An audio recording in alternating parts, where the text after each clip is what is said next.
जम्मू कश्मीर में फाइनली 6 साल के अरसे का जो एक वक्फा था वो अब ख़त्म हो गया है और आज जम्मू कश्मीर की असेंबली जो है वो फिर से उसमें चेल-पेल और रौनक जो है वो लौट के आएगी और अब से कुछ देर बाद जम्मू कश्मीर असेंबली के जो स्पीकर है उसका जो है वो इंतखाब होगा और उसके बाद 11:30 बजे जो है वो लेफ्टिनेंट गवर्नर मनोज सिन्हा जो है वो पहली बार जम्मू कश्मीर असेंबली को खिताब करेंगे। 6 साल कबल जब यहाँ पर असेंबली को जो है वो तोड़ा गया था क्योंकि जो बीजेपी है उन्होंने पीडीपी जो महबूबा मुफ्ती की गवर्नमेंट थी उससे सपोर्ट विड्रा की थी। उसके बाद यहाँ पर कुछ दिनों के लिए प्रेसिडेंट रूल रहा और उसके बाद फिर यहाँ पर कोई गवर्नमेंट नहीं बन सकी। फिर असेंबली को जो है वो डिसॉल्व किया गया और उसके बाद तब से परमानेंटली यहाँ पर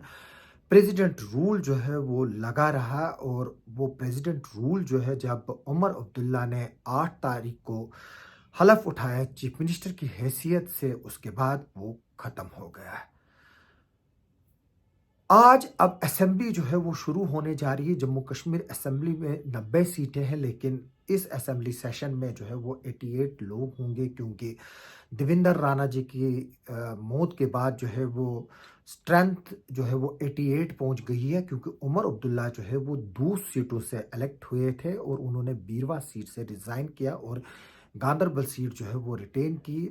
अब जो टोटल स्ट्रेंथ है उसकी असेंबली की वो 88 है जबकि 2 सीटें जो है वो वैकेंट है, एक बैरवा की और दूसरी सीट जो देवेंद्र राणा जी की मौत के बाद वैकेंट हो गई है। अब जब तक उन पर इंतखाबात नहीं होते हैं तब तक जम्मू कश्मीर असेंबली में जो है वो 88 की स्ट्रेंथ रहेगी। आज स्पीकर का इलेक्शन भी होगा। उसके बाद जैसे कि मैंने बताया एलजी जो है वो एड्रेस करेंगे। इससे पहले जो कैबिनेट एड्रेस लिखती थी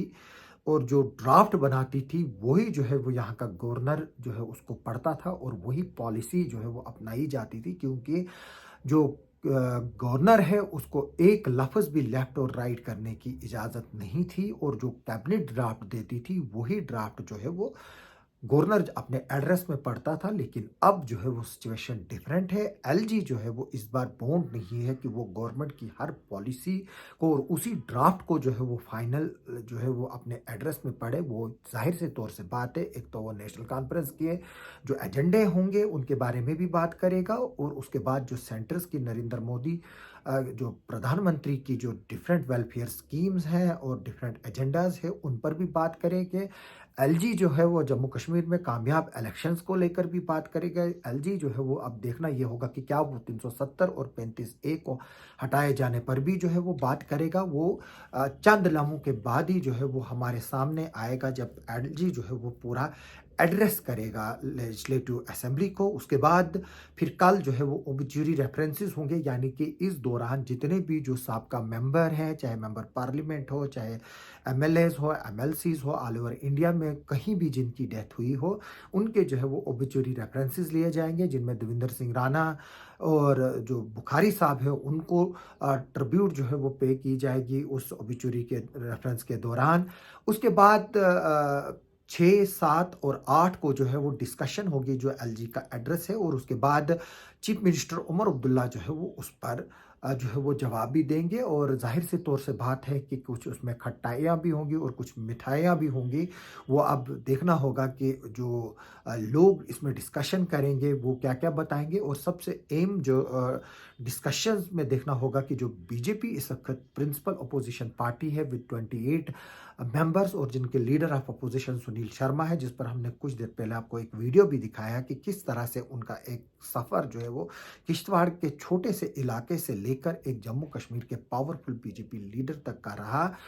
उसके एड्रेस को भी जो है वो नज़र रखी जाएगी कि वो अपने जो रिप्लाई एलजी के एड्रेस में हो उसमें क्या-क्या बताएँगे और गवर्नमेंट की पॉलिसीज़ को किस हद तक जो है वो टॉलरेट करेंगे और किस हद तक क्रिटिसाइज़ करेंगे क्योंकि ऑलरेडी जो है वो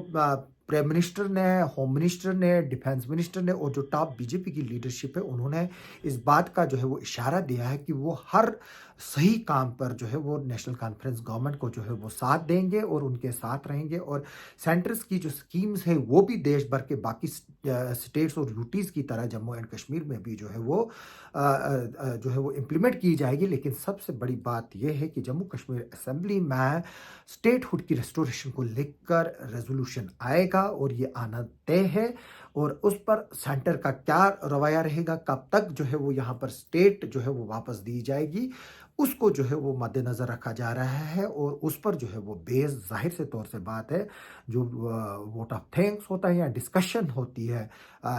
एलजी के या गवर्नर के एड्रेस पर, उसमें जो है ये पॉइंट्स ज़रूर आएंगे। अब ये देखना होगा कि किस तरह के की इश्यूज़ रहेंगे। ज़ाहिर से तौर से बात है, बीजेपी अलगावाद को लेकर, मिलिटेंसी को लेकर और पाकिस्तान के खिलाफ जो है वो अपना कड़ा रुख जो है वो लगातार बनाए रखेगी। और किसी भी तरह की बातचीत पाकिस्तान के साथ या अलगाववादियों के साथ या हुर्रियत के साथ या जो बाकी जो जमात पर जो बैन का इशू है, वो भी ज़ाहिर से तौर से बात है कहीं ना कहीं जो है वो इन डिस्कशंस में आएगा, उसको जो है वो मुखालफत करेगी। और अब ये देखना होगा कि आगे चलकर जो आज से लेकर जो आगे 5 दिनों तक ये असेंबली चलेगी, इसमें क्या क्या मुद्दे होंगे, कितने पब्लिक मुद्दे होंगे, कितनी देर तक ये असेंबली चलेगी, क्या डेडलॉक रहेगा, क्या असेंबली जो है वो एडजर्न होगी, किस तरह के सीन्स रहेंगे, वो देखना जो है वो इस बात बाकी है। क्योंकि यूनियन टेरिटरी बनने के बाद और आर्टिकल 370 के हटने के बाद यहाँ पर जम्मू कश्मीर में असेंबली का जो है ये पहला सेशन है। और आज इसमें स्पीकर का इंतखाब होगा और बताया जा रहा है कि मुबारक गुल और अब्दुल रहीम राठौर जो 7th टाइम एमएलए हैं, वो फ्रंट रनर हैं इस पोस्ट के लिए। और जाहिर से तौर से बात है कि अब्दुल रहीम राठौर को जो है वो एज है। अब देखना होगा कि इस पे आगे चलकर क्या डिसीजन आता है, कौन जो है वो बनता है